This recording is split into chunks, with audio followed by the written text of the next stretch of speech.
नमस्कार बंधुरा रूपास रेसिपिज बेंगली चैनेले सबाइके स्वागत जानाई। शुरू थेके शेष पर्यन्त भिडियोटी देखार जन्य आपनादेर काछे आमार अनुरोध रइल। आज आमी आपनादेर साथे जे रेसिपिटी शेयर करब सेटी हलो सर्षे दिये बाटा माछेर झाल ओ टक डाल। आज आमी माछेर रेसिपि शेयर करलाम, किन्तु एखन काँचा आमेर सीजन चलछे, ताई भाबलाम एकई संगे काँचा आम दिये डालेर रेसिपिटा शेयर करे फेली आपनादेर संगे। तो चलुन रेसिपि दुटिर पुरो प्रस्तुत प्रणाली देखे नेওয়া যাক। আমি এখানে 4টি বাটা মাছ নিয়েছি, এগুলিকে কেটে পরিষ্কার করে ধুয়ে নেব। কাটা হয়ে গেছে, ওপর দিয়ে লবণ ও হলুদ গুঁড়া ছড়িয়ে দিয়ে মাখিয়ে নেব।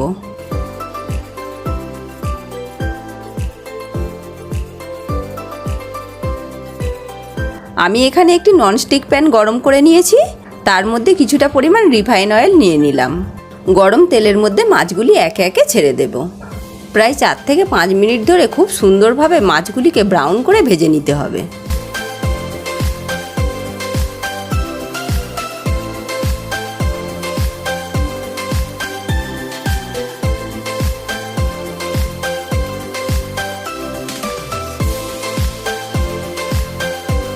মাছগুলি ভাজা হয়ে গেছে, এবার আমি ঝালটি তৈরি করব। তার জন্য নিয়েছি জিরা বাটা, আদা বাটা, সর্ষে বাটা, কাঁচা লঙ্কা, ধনেপাতা কুচি ও 2টি মিডিয়াম সাইজ টমেটো পেস্ট। ওই তেলের মধ্যেই ঝালটি আমি করে নেব। প্রথমে কাঁচা লঙ্কা কুচিটা দিয়ে দিলাম, তারপর দিলাম টমেটো পেস্ট, আদা বাটা ও জিরা বাটা। একটু সামান্য নাড়িয়ে নিয়ে দিয়ে দিলাম হাফ চামচ হলুদ গুঁড়া, হাফ চামচ লঙ্কা গুঁড়া ও স্বাদ মতো লবণ। একটু মিক্স করে নিয়ে 1.5 কাপ পরিমাণ জল দিয়ে দিলাম।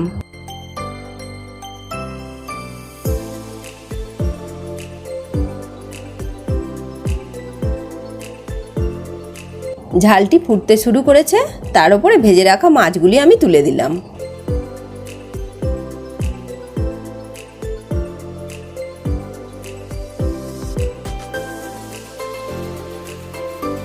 এইভাবে ঝালের মধ্যে মাছগুলি ডুবিয়ে দিয়ে লো ফ্লেমে 2 মিনিট ঢেকে রাখব।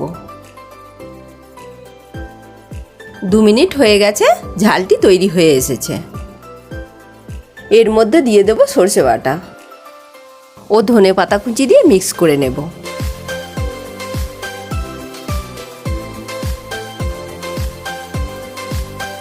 সর্ষে দিয়ে বাটা মাছের ঝালটি রেডি হয়ে গেছে, এটি ঠান্ডা হওয়ার জন্য রেখে দিলাম। এবার আমরা দেখে নেব টকের ডালের রেসিপিটা। টকের ডাল তৈরির জন্য একটি কড়া গরম করে সামান্য পরিমাণ রিফাইন অয়েল নিয়ে নিলাম। গরম তেলের মধ্যে 150 গ্রাম মুগ ডাল দিয়ে হালকা ব্রাউন করে ভেজে নেব।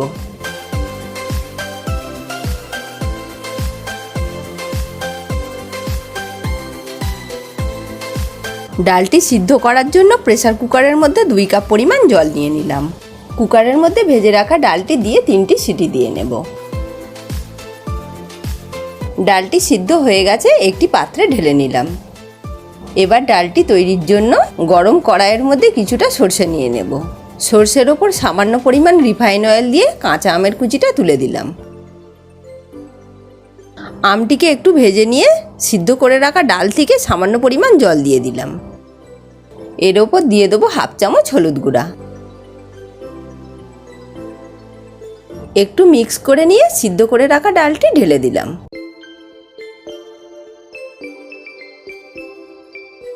সামান্য পরিমাণ জল দিয়ে দেব, আর এর মধ্যে দিয়ে দিলাম স্বাদ মতো লবণ। এবার ভালো করে ফুটিয়ে নেব।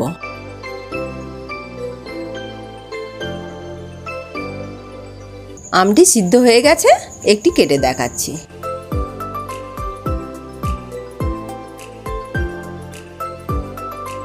টক ডালটি রেডি হয়ে গেছে, একটি পাত্রে ঢেলে নিলাম। তো তৈরি হয়ে গেল 2 রকমের রেসিপি। এবার আমরা যেমন খুশি সাজিয়ে এটিকে পরিবেশন করব। ভাতের সঙ্গে দিয়ে দেব পোস্ত আলু ভাজা ও পটল ভাজা, টক ডাল, সর্ষে দিয়ে বাটা মাছের ঝাল ও আমের চাটনি। এই সর্ষে দিয়ে বাটা মাছের ঝাল ও কাঁচা আম দিয়ে টক ডালের রেসিপিটা আপনাদের ভালো লাগলে ভিডিওটিকে অবশ্যই একটি লাইক করবেন ও কমেন্টে জানাবেন ভিডিওটি কেমন লাগলো। আর আমার চ্যানেলে যারা নতুন বন্ধু এসেছেন তাদের কাছে চ্যানেলটিকে সাবস্ক্রাইব করার জন্য আমার অনুরোধ রইল।